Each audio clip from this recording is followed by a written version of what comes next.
Rubilux paints, best quality, best value for money. உங்கள் பேர் சொல்லும் பெயிண்ட் ரூபிலக்ஸ் பெயிண்ட்ஸ். வணக்கம் மக்களே. எங்கே புதிது, எது புதிது? கடந்த நிகழ்வின் தெரிதலோ இல்லை பழையதின் மறுவலோதான் நடப்பின் புதிது. ஆக நாம் இன்று விமர்சையாக கொண்டாடும் பொங்கல் திருநாள் பழங்காலத்திலும் கொண்டாடப்பட்டிருக்க வேண்டும். அதற்கான நேரடி ஆதாரங்கள் இல்லை எனினும் தொடர்புடைய இலக்கிய, கல்வெட்டு, பண்பாட்டு தரவுகள் கிடைக்கின்றன. இன்றோ நாம் பொங்கல் திருநாளை தை திருநாள், அறுவடை திருநாள், தமிழர் திருநாள், உழவர் திருநாள் என்று பல பெயர்களில் குறிப்பிடுகிறோம். இது 1000 ஆண்டுகளுக்கு முன்பு சங்க காலத்தில் தோன்றியதாகவும் நம்பப்படுகிறது. குறுங்கோழியூர் கிழார் பாடிய புறநானூற்று பாடல் ஒன்று அலங்கு செந்நெல் என தொடங்கும். அந்த பாடலின் பொருளானது, நெல்லோடு வேயப்பட்ட நெல்லந்தாள் கூரை வீடுகளும் கரும்பஞ்சருகு வேய்ந்த கூரை வீடுகளும் தனித்தனியே விழா கொண்டாடப்பட்ட களம் போல பொலிவுடன் காட்சி தருகின்றன. இதில் குறிப்பிடப்படுவது பொங்கல் கொண்டாட்டமே. அதுவே அறுவடை திருநாளாக கொண்டாடப்பட்டதாக நாட்டார் வழக்காட்சியல் ஆய்வாளரான நா. வான மாமலை அவர்கள் தன்னுடைய தமிழர் வரலாறும் பண்பாடும் என்ற நூலில் இப்பாடலை மேற்கோள் காட்டி குறிப்பிட்டுள்ளார். அடுத்ததாக மைப்பூசும் ஒன்கண்ணன் என தொடங்கும் திருஞான சம்பந்தர் இயற்றிய மயிலாப்பூர் கபாலீஸ்வரரை பற்றி திருஞான சம்பந்தர் இயற்றிய மைப்பூசும் ஒன்கண் என தொடங்கும் பாடலில் இறுதியாக வரும் வரி தைப்பூசம் காணாதே போதியோ பூம்பாவாய் என்று குறிப்பிடுவது பொங்கல் திருநாளையே என்கிறார் மற்றொரு ஆய்வாளர் குடவாயில் பாலசுப்பிரமணியம். அதே நேரத்தில் சங்க பாடல்களிலும் கல்வெட்டுகளிலும் இன்று போல் நேரடியாக பொங்கல் கொண்டாடப்பட்டதற்கான பதிவுகள் இல்லை என்பதையும் தெளிவுபடுத்துகிறார். சோழர் கால கல்வெட்டுகளில் தைத்திருநாள் தொடர்பான குறிப்புகள் புது ஈடு, அதாவது புதிய நடை எனவும், ஆரம்ப காலங்களில் பொங்கல், வானகம், போனகம், திருப்போனகம் என்ற சொற்களால் கல்வெட்டுகளில் குறிப்பிடப்பட்டுள்ளதாகவும் தெரிகிறது. மங்கையர் வளர்த்த செந்தி புதுக்களத்து எழுந்த தீம்பால் பொங்கல் என திருத்தக்கத்தேவர் சீவக சிந்தாமணியில் குறிப்பிட்டுள்ளார். 9ஆம் நூற்றாண்டில் மாணிக்கவாசகர் எழுதிய சிவபக்தி உரையான திருவம்பாவையில் பொங்கல் திருவிழாவை பற்றி தெளிவாக குறிப்பிட்டுள்ளார். பேராசிரியர் தோ. பரமசிவன் கருத்துப்படி சமய வரலாற்று பார்வையில் திருவிழாக்கள் என்ற கட்டுரையில் பொங்கல் பண்டிகை என்பது நாள் மாறி கொண்டாடப்பட்டிருக்கலாம், தைப்பூச நாளே பழங்கால பொங்கலாக இருந்திருக்கலாம் என்று குறிப்பிடுகிறார். பழந்தமிழர்கள் சந்திர கணக்கு நாள்காட்டியை பயன்படுத்தியவர்கள். முழுநிலவு நாளான பௌர்ணமியையே மாதத்தின் முதல் நாள் என கருதியவர்கள். அதனால்தான் ஆண்டாள் மார்கழி திங்கள் மதி நிறைந்த நன்னாளாள் என்று மார்கழி பௌர்ணமி தினத்தன்று பாவை நோன்பை தொடங்கியதாக பரமசிவன் விளக்குகிறார். இந்த நோன்பு தை மாத பௌர்ணமிக்கு முந்தைய நாளில் முடிந்து மறுநாள் தைப்பூசமாக மாறுகிறது.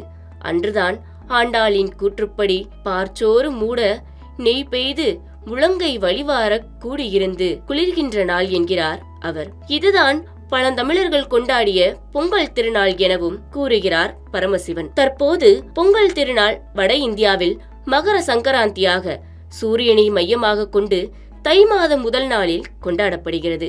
பக்தி இயக்கத்துக்கு பிறகு ஆரிய நாகரிகத்தின் தாக்கத்தால் தமிழர்கள் சில நேரம் சூரிய கணக்கையும் சில நேரம் சந்திர கணக்கையும் பின்பற்றத் தொடங்கினர். இதனால் இன்றைய பொங்கல் கொண்டாட்டத்தில் ஆரிய நாகரிகத்தின் தாக்கம் அதிகம் என்ற கருத்துக்களும் முன்வைக்கப்படுகின்றன. தோ. பரமசிவன் தனது தமிழ் புத்தாண்டு என்ற கட்டுரையில் இது ஒரு தேசிய இன திருவிழா, பொங்கல் என்பது தீட்டு அணுகாத திருவிழா என்றும், பொங்கலுக்கு பிறப்பு இறப்பு தீட்டுகள் கிடையாது, பொங்கலன்று காலையில் ஏதேனும் அசம்பாவிதங்கள் நிகழ்ந்தாலும் மிக விரைவாக சடங்குகளை முடித்துவிட்டு வீட்டை பூசி முழுகி பொங்கல் கொண்டாடும் வழக்கம் இன்றும் நெல்லை மாவட்டத்தில் உள்ளது என்பதை குறிப்பிட்டுள்ளார். பொங்கல் தமிழகம் மட்டுமின்றி இலங்கை, மலேசியா, சிங்கப்பூர், ஐரோப்பா, வட அமெரிக்கா, தென்னாப்பிரிக்கா, மொரீஷியஸ் உள்ளிட்ட தமிழர்கள் வாழும் அனைத்து நாடுகளிலும் பல பெயர்களில் கொண்டாடப்படுகிறது. பொங்கல் என்ற சொல் பொங்கி வழிதல் என்பதிலிருந்து வந்தது. புதிய அரிசியை பால், வெல்லம், நெய் சேர்த்து சமைக்கும் போது அது பொங்கி வழிவது செழிப்பு, வளம், நிறைவு, மகிழ்ச்சி இவற்றின் குறியீடாக கருதப்படுகிறது. பொங்கல் கொண்டாட்டம் 4 நாட்கள் தொடர்கிறது. முதல் நாள் போகி பொங்கல். சுருக்கமாக சொன்னால் பழையன கழிதலும் புதியன புகுதலுமே. வீடுகள் சுத்தம் செய்யப்பட்டு பழைய பொருட்கள் அகற்றப்பட்டு போகி தீயில் இட்டு பழைய வாழ்க்கை முறையை விட்டு புதிய தொடக்கத்தை வரவேற்கும் குறியீடாக கருதப்படுகிறது. ஆடிப்பட்டம் தேடி விதைத்த பயிர்களின் விளைச்சலை அறுவடை செய்து பயனடையும் பருவமே தை மாதமாகும். அந்த அறுவடையில் கிடைத்த நெல்லின் புத்தரிசியை சர்க்கரை, பால், நெய் சேர்த்து புது பானையிலிட்டு புத்தடுப்பில் கொதிக்க வைத்து பொங்கல் சோறாக்கி சூரியனுக்கும் மாட்டுக்கும் படைத்து உண்டு மகிழும் விழாவே பொங்கல் விழாவாகும். இதுதான் 2ஆம் நாள் கொண்டாடப்படுகிறது. 3ஆம் நாள் மாட்டுப் பொங்கல். உழவு தொழிலின் உயிரான கால்நடைகளுக்கு நன்றி கூறும் நாள். பொங்கலோ பொங்கல், மாட்டுப் பொங்கல். பட்டி பெருக, பால் பானை பொங்க, நோவும் பிணியும் தெருவோடு போக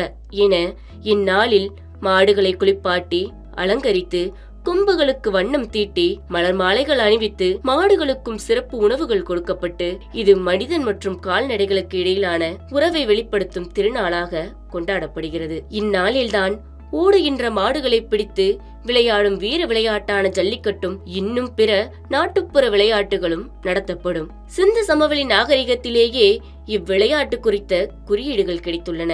தமிழகத்தில் இன்றைக்கு 3500 ஆண்டுகளுக்கு முன்பு கிமு 1500 காலத்தில், அதாவது மஞ்சு விரட்டு அல்லது எருது கட்டுதல் என்ற வீர விளையாட்டே பாரம்பரியமாக நிலவியது. தமிழர் திருநாளாம் பொங்கலையொட்டி பல ஊர்களில் இவ்விளையாட்டு நடத்தப்படுகிறது. இதை காண வெளி மாநிலங்களிலிருந்தும் ஏன் வெளிநாடுகளிலிருந்தும் ஏராளமானோர் தமிழகத்திற்கு வருகின்றனர். 4ஆம் நாள் காணும் பொங்கல். இப்பண்டிகையின் நிகழ்வுகளில் உற்றார் உறவினர்கள், நண்பர்களை காணுதல் மற்றும் பெரியோரிடம் ஆசை பெறுதல் என்பன அடங்கும். பல்வேறு விளையாட்டுப் போட்டிகள், பட்டிமன்றம், உரியடித்தல், மழுக்கு மரம் ஏறல் போன்ற வீர சாகச போட்டிகள் உட்பட பல்வேறு நிகழ்ச்சிகள் இடம்பெறும். தமிழக அரசும் தமிழ் புத்தாண்டும். இதை நாம் கருத்தில் எடுத்துக்கொண்டால் 1970 மற்றும் 80களில் திராவிட இயக்கத்தின் தாக்கத்தால் தை முதல் நாளை தமிழ் புத்தாண்டாக அறிவிக்க வேண்டும் என ஒரு தரப்பு வலியுறுத்தியது. அதனையடுத்து 2008இல் திமுக அரசு தை முதல் தேதியை புத்தாண்டு என அரசாணை வெளியிட்டது. ஆனால் 2011இல் அதிமுக அரசு திமுகவின் அரசாணையை ரத்து செய்து மீண்டும் சித்திரை முதல் நாளே தமிழ் புத்தாண்டு என்ற நிலைப்பாட்டிற்கு மாறியது. ஆனால் தற்போது அரசு ஆவணங்களில் திருவள்ளுவர் ஆண்டு பயன்படுத்தப்பட்டு வருகிறது. அரசு பணியாளர்களுக்கான போனஸ் போன்ற அறிவிப்புகள் புத்தாண்டு மற்றும் பொங்கல் பண்டிகையின் போது வெளியிடப்படுகின்றன. பொங்கல் என்பது ஒரு நாள் விழா அல்ல. அது தமிழரின் காலம், உழைப்பு, இயற்கை, நினைவு, அடையாளம் அனைத்தையும் சேர்த்த ஒரு வாழ்வியல் திருவிழா என்பதை என்றும் மறவோம். நன்றி. Subscribe to One India and never miss an update.